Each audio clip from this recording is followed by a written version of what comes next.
Bismillahirrahmanirrahim. Assalamualaikum warahmatullahi wabarakatuh. Halo teman-teman semuanya, semoga kalian sehat selalu ya. Perkenalkan, nama saya Noval Adi Pratama. Saya adalah mahasiswa dari Universitas 17 Agustus 1945 Surabaya.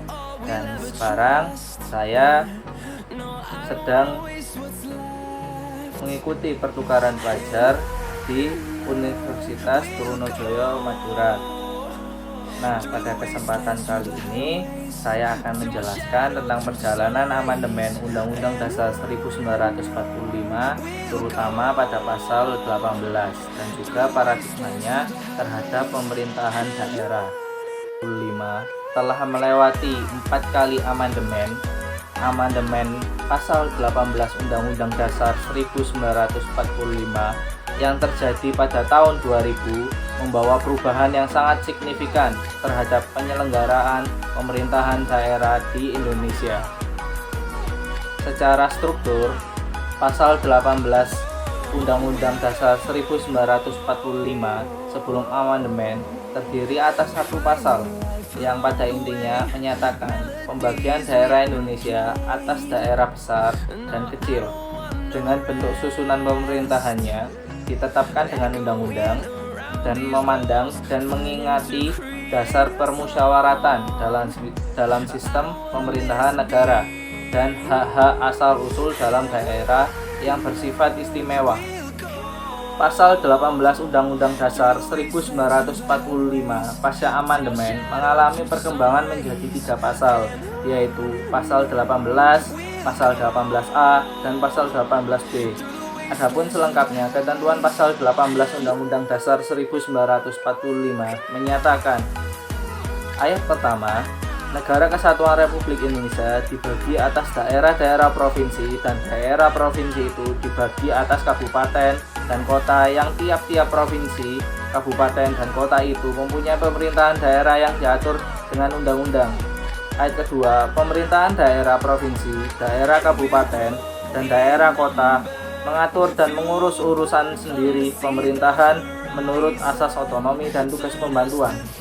Ayat 3, pemerintahan daerah provinsi, daerah kabupaten, dan kota memiliki Dewan Perwakilan Rakyat Daerah yang anggota-anggotanya dipilih melalui pemilihan umum.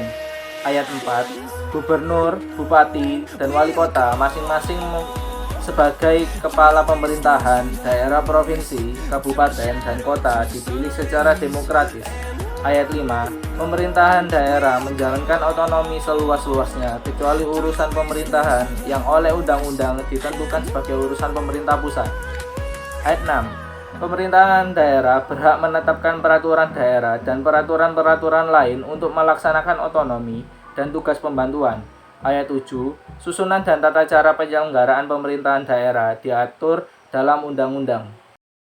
Pasal 18A Undang-Undang Dasar 1945 Ayat 1, hubungan wewenang antara pemerintahan pusat dan pemerintahan daerah, provinsi, kabupaten, dan kota atau provinsi dan kabupaten dan kota diatur dengan undang-undang dengan memperhatikan kekhususan dan keragaman daerah. Ayat 2, hubungan keuangan, pelayanan umum, pemanfaatan sumber daya alam, dan sumber daya lainnya antara pemerintahan pusat dan pemerintahan daerah diatur dan dilaksanakan secara adil dan selaras berdasarkan undang-undang. Pasal 18B Undang-Undang Dasar 1945 Ayat 1, negara mengakui dan menghormati satuan-satuan pemerintahan daerah yang bersifat khusus atau bersifat istimewa yang diatur dengan undang-undang. Ayat 2, negara mengakui dan menghormati kesatuan-kesatuan masyarakat hukum adat serta hak-hak tradisional sepanjang masih hidup dan sesuai dengan perkembangan masyarakat dan prinsip Negara Kesatuan Republik Indonesia yang diatur dalam undang-undang. Baik, dari sini dapat saya simpulkan bahwa amandemen pasal 18 Undang-Undang Dasar 1945 sangatlah berpengaruh untuk pemerintahan daerah dalam mengambil suatu keputusan atau membuat suatu kebijakan bagi daerahnya, karena daerahnya memiliki corak khas atau ciri khusus tersendiri di masing-masing daerah, dan juga setiap daerah juga mengikuti perkembangan zaman. Nah, maka dari itu pasal 18 ini merupakan poin penting untuk pemerintahan daerah. Nah, jadi sekian dari presentasi saya kali ini. Kalau ada salah katanya mohon maaf.